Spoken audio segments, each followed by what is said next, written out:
A ver, señores, ya hablamos de lo que es el cristianismo. Para tener su mejor concepto y definición tendremos diferentes tipos de Biblias a la mano. Yo aquí tengo la mía. Tengo una Reina Valera, tengo una NBI, tengo una versión revisada y tengo una versión de estudio.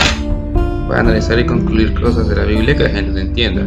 Según antes de estar aquí, por favor, si va a hacer un comentario que tenga coherencia, por favor. Y si va a hablar de contradicciones bíblicas, no es el momento porque no vamos a hablar de eso, porque para eso habría que ir al griego y al arameo y junto al idioma hebreo. Así que por favor, no, están mucho más delicados y se tocan con un estudio más avanzado. Resumiendo las tácticas y temáticas de todo esto, tiene que llegar a lo siguiente. El cristianismo significa seguir a Cristo, seguir al Salvador y al Creador de todas las cosas, aquel que dio todo el amor de su vida para la humanidad, que se le llama Jesús o Jesucristo o el Mesías, que es el nombre que se le dio cuando vino aquí a la tierra. Incluso hay dos libros que explican esto, que son extracanónicos, o por así decirlo, apócrifos, porque no están en el canon bíblico de la versión protestante, que son 66 libros. Si usted es católico, debe tener usted 72 o 73 libros, si no me equivoco. Si usted es ortodoxo, tiene que tener 75. Tienen ustedes 3 libros más. Verán, cuando Jesucristo vino a la tierra, la gente siempre después, años más tarde, quiso negar su existencia, porque no había registros, además de Galileo, que contaba que era un hombre que hacía milagros, cosas increíbles, y no lo veían más que eso, pero no como el Hijo de Dios, fue porque él mismo dijo que lo iban a rechazar. Él ya lo sabía, así que no se contradice. Él dijo que sería rechazado por su pueblo, por la nación. Jesucristo fue un hombre que básicamente dio su vida por el amor, pero también confrontó a aquellos que abusaban del poder que tenían. O sea, no era un Robin Hood, porque él no robaba, pero confrontaba a los hombres de la ley. Y yo, como hombre que estudia ley, me pongo en cuenta con ellos, porque también no quiero ser fariseo, porque no todo el que dice Señor, Señor va a entrar al reino de los cielos. No obstante, el punto es este: ¿por qué nos dividimos en tantas ramas? ¿Qué nos pasó? Y más importante todavía, ¿por qué hay tantos conflictos nosotros tantos, así que no hemos podido evitar que salga tanta gente que vaya en contra de Dios? La respuesta es básica y yo te la explicaré desde el punto de vista de la historia ecuatoriana. Verán, Ecuador ha sido un país con muchos misterios, demasiados, incluso tanto así que se nos llevaron unas tablillas con el Armstrong, pero eso es otra historia. El punto va así: Ecuador viene de 3 partes del mundo, parte de abajo Perú, parte de arriba con Venezuela y partes del Océano Pacífico por parte de Egipto o partes de los países asiáticos.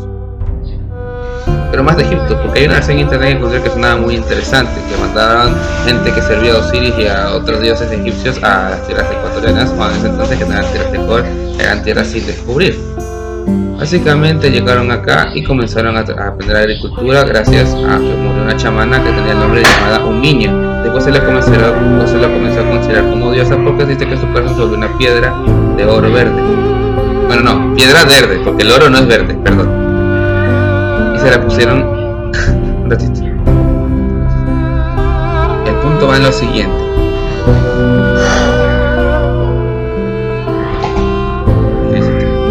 perdón, me he emocionado hablando del tema y nada más que está viendo usted. La matrícula de lo que nos mandó a escuchar el hermano. Lucas 1:7. Ya. Ok.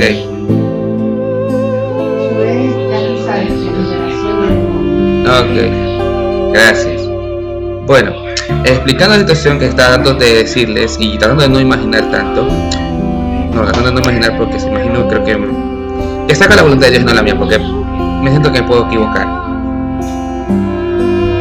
Debo tranquilizarme y no darle poder a mis nervios. A ver, les explico lo que intento decirles, y perdón por la interrupción media fatal que tuve hace rato. Miren, en ese entonces, cuando llegaron estos poblados acá, les expliqué lo de Umiña.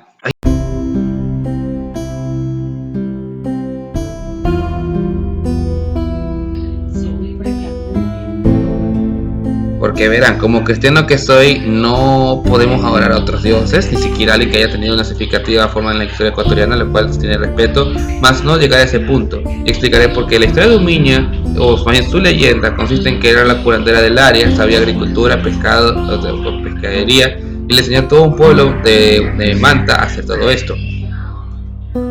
El punto es este: Cuando ya murió el cacique de los Cara, los Carán, aunque los peruanos digan que no existió, es probable que haya existido, aunque no se encuentre en la letra. Claro, esto es mi punto de vista. ¿Por qué? Porque las cosas que usaba la gente de Quito, gente del Ecuador antiguo, no prevalecían, ya que como que peleaban entre sí tantas veces, era lógico que como el tiempo se iba a perder todo rastro o prestigio que iba a quedar. E incluso según el cronista de Velasco, de Juan de Velasco, la casa de los Shiri fue destruida en 1524, así que no quedó registro de ella, o 1557.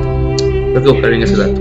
El punto es este: pasando el tiempo, los Shiris, el Shiri XI se casó con Toa, y no, o sea, mandó a su hija Toa a casarse con Condorazo, y con esa unión familiar crearon el reino de Quito, o también conocido como Confederación Punae Shirikarán, ya que técnicamente hablando, ellos habían gobernado Quito por un largo periodo de tiempo de casi 153 años, creo, porque fueron 3 Xochitela que vinieron después, o 4.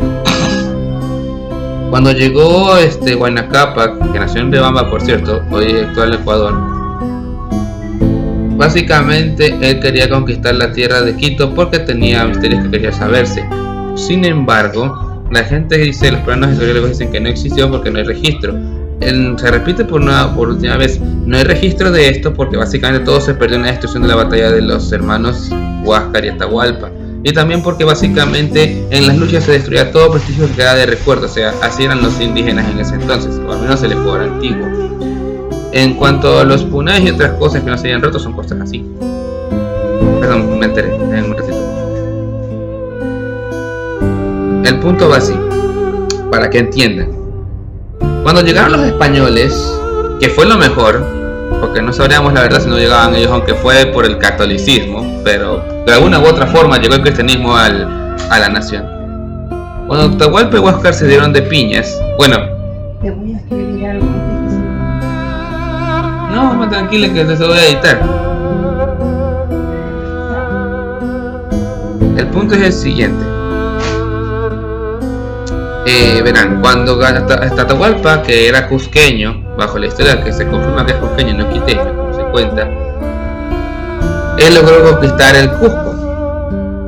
Y lo podemos tomar como un logro ecuatoriano. Podría tomarse, sí, porque sería la única vez que técnicamente el hijo de Pacha, aunque muchos niegan que fue hijo de Pacha, conquistó el Cusco. O sea, que técnicamente conquistamos al Perú, pero por medio de la capital antigua, que era mucho más lejana que la actual, que es Lima.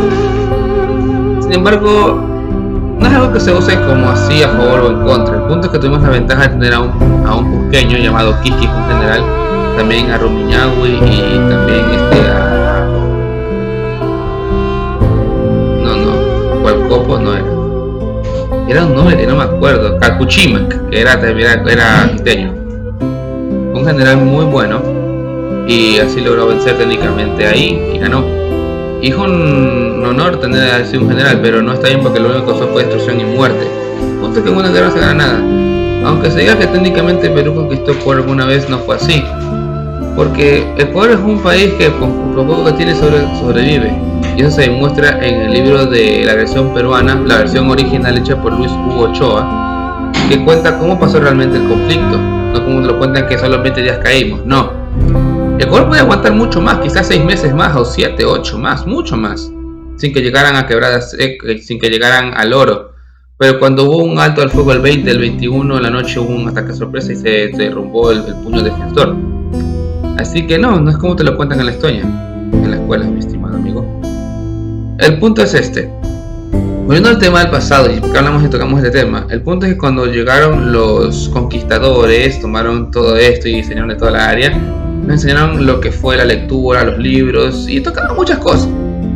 Perdón, tranquilo. Tocaban muchas cosas, las cuales eran estudios, libros y arqueología, tanto así que nos fue bien. Durante la época del reinado de Felipe II, tuvimos la Real Audiencia de Quito, nuestra gran extensión hasta el mar Atlántico. O sea, cuando nuestro país, nuestra Real Audiencia en ese entonces era así. Pero se fue desmembrando cuando Portugal llegó a otras áreas y tuvimos que hacer en 1667 esa zona. Con Perú tuvimos que hacer otra zona que no fue encontrada y nos quedamos nomás con el Cauca, con otras áreas de pasto, etc. Como hito de facto, no iuris. Un hito de facto es la tierra con la cual uno estaba originalmente, de lo que quedaba originalmente. Es lo que siempre Ecuador ha usado para defender su tesis normalmente. Por eso, ¿por qué cree que dicen la Real Cédula de 1563 es la base? Exceptuando las veces que se le dio a Portugal y a Perú esas partes. Pero el punto es este: cuando llegó el querido Simón Bolívar, este señor era masón. Y cuando llegó acá, se anexó Guayaquil, se anexó varias partes y se llevó al departamento de Colombia, las regiones del Cauca, Pasto, Popayán. Y cuando Juan José Flores quiso recuperarlas, no a la fuerza, porque él preguntó y dijeron que sí, todo estaba en orden. Pero cuando hubo tanta agresión, nos agredieron a los militares ecuatorianos que se hicieron ir, porque si no querían ser ecuatorianos, ¿quién los iba a obligar? Y en sí básicamente perdió la guerra, porque había muchas revueltas entre Guayaquil y Quito, no tanto, pero más fue en Guayaquil. Hay una revuelta contra Juan José Flores y tuvo que ceder el Cauca, otra vez. Después de esto nos quedamos con el departamento de Guayaquil, Quito y el Azuay, la actual Cuenca. Y era muy grande. El punto es que Perú, por sus cédulas, friki cédulas, la 02, 03 y 06, reclamaban Guayaquil y la Amazonía entera. O sea, técnicamente no, lo que se queda es Esmeraldas y casi toda la sierra ecuatoriana. Técnicamente sería el Ecuador colombiano y el Ecuador peruano sería lo otro, bajo cédulas. Pero si hablamos de la historia originalmente, lo que es el actual Ecuador es el real Ecuador, porque cuando se inició toda esta de las historias, leyendas, se basa en el actual, no en algo fingido, aunque hay, claro, territorios perdidos, pero ya. El punto es que cuando ocurrieron las guerras se trataba de defender el regalo que se nos dejó del legado español, así que fue un intento de, por decir, de soberanías. No era la gran cosa, pero el punto es que cuando llegó Gabriel García Moreno al poder, él básicamente tomó apuntes y control y puso al país como católico, lo cual fue bueno por un tiempo, pero hizo muchas matanzas en consecuencia, como algo de lo que hace Bukele hoy en día, pero era necesario. Sin embargo, cuando llegó el presidente Alfaro, hubo mucho liberalismo y cosas buenas también, pero en consecuencia el pueblo no supo diferenciar entre libertad y libertinaje. Después de eso vieron otras épocas, la guerra del 41,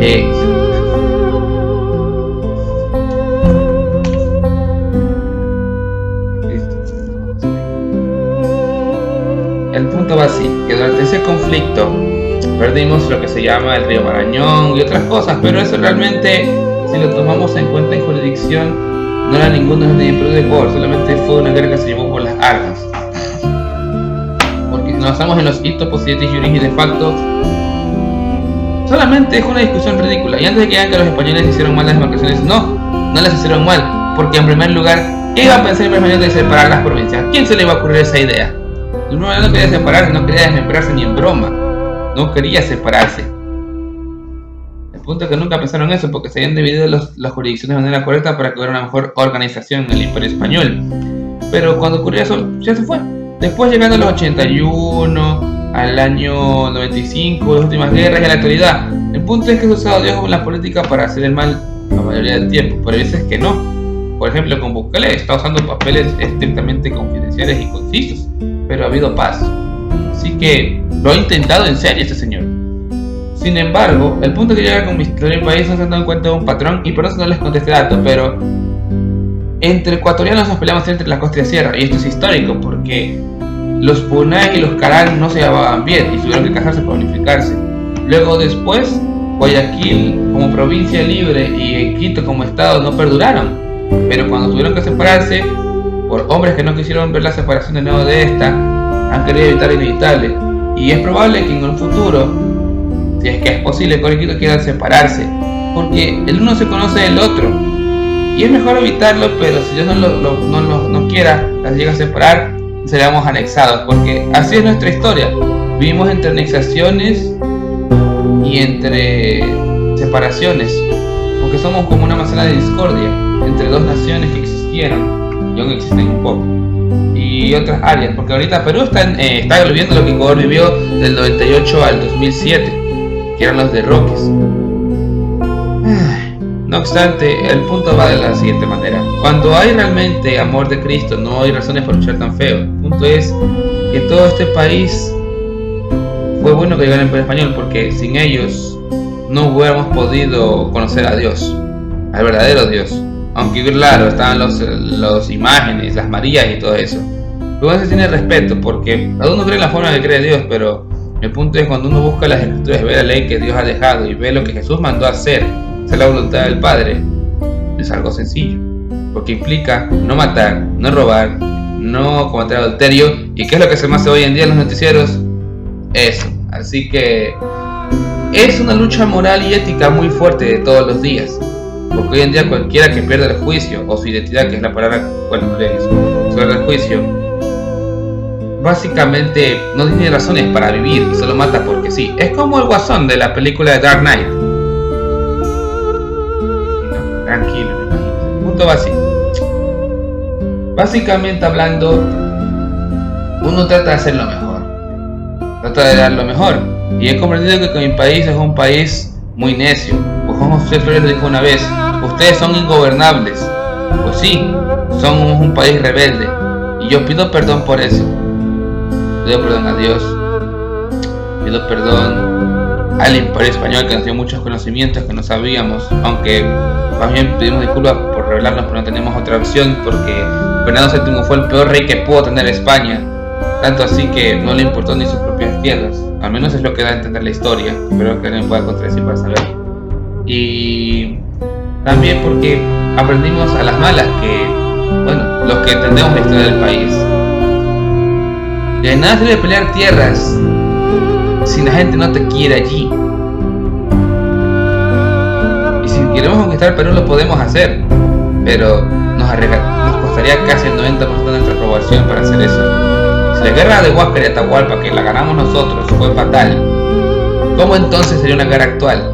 Si incluso ahorita Ecuador no podría ni invadir, estamos técnicamente casi desarmados. Bueno, no tanto, las armas las tenemos bien, pero en cuanto a los buques no estamos actualizados, ni mucho menos con el área de los tanques, e incluso con el área de lo que estamos hablando de, ¿cómo se llama esto? De la aviación estamos extremadamente mal. Así que si se ocurre una guerra en el año 2041, no me sorprendería que se ganara. Pero el punto es que es mejor que no la haya, porque al final no habrá ganador, ni para Colombia, ni para Perú, ni para Ecuador. Y en cuanto a Venezuela, en este caso, ya explicando el cristianismo, vamos al punto principal. Explicando todo este contexto relevante a los países, que cuando uno vive sin Cristo no hay un orden y un balance en las verdaderas bases de Cristo. Sin embargo, a ver, explicando el verdadero contexto de todo esto, ¿por qué nos separamos tanto?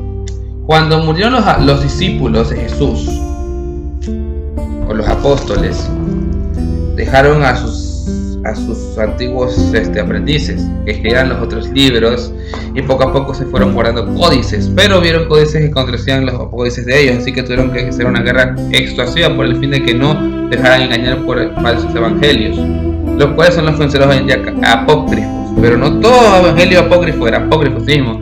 Hay incluso algunos que se consideraban inspirados en ese entonces, pero no se sabía si tomarlos o no. Cuando Constantino llegó al poder en Roma, les permitió el cristianismo, pero él se separó en ortodoxo y en el otro, que es el catolicismo, y hubo un problema fatal.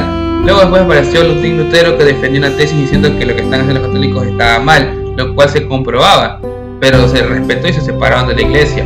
Sin embargo, trataban de fortalecerse y que no se fuera a fragmentar más. Pero después, cuando llegaron a América, se fragmentó más y más y más, porque salen nuevas ideas y nuevos conocimientos de la palabra. El punto es que la palabra no ha cambiado y la palabra sigue siendo una: seguir a Cristo. Somos cristianos, seguimos la voluntad de Cristo, no la voluntad de un hombre, no la voluntad de las reglas, aunque lo que nos separa son momentos y preguntas que no respondemos todavía, como ¿qué pasa si un cristiano deja de seguir a Cristo? ¿Se va al infierno o al cielo? El calvinismo te dice que no, pero el wesleyismo te dice que sí. Entonces el punto es: sigue a Cristo para que ninguna posibilidad quede abierta, porque si no lo sigues, hablando con cristianos ahorita mismo, te pierdes y entras en pánico. No obstante, resumiendo el tema que está hablando y explicando lo que ha pasado en poco tiempo, porque básicamente explicarlo de Lutero fue más fácil que explicar esto en mi país, explico esto: pido perdón a España. Así es, un hispano o un latino pidiendo perdón por la independencia hispanoamericana, porque Guayaquil se independizó de la forma más cruel. no fue una batalla limpia. Se agarraron a los militares, a los líderes de la zona, aunque no fueron los mejores según nuestros documentos. Por favor, que alguien si me contradiga esto me puede explicar. Nos sacamos de zona y nos independizamos en forma ilegal, sacando a todos los españoles de la zona y los que se querían que esto fuera su nueva patria, pero con masones en el sistema.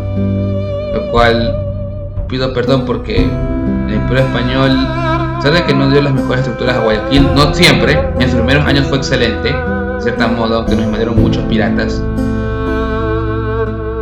Es triste porque perdimos la mayor autonomía que podíamos tener, solo que el problema no fue la culpa de España, la culpa fue de un rey incompetente, pero no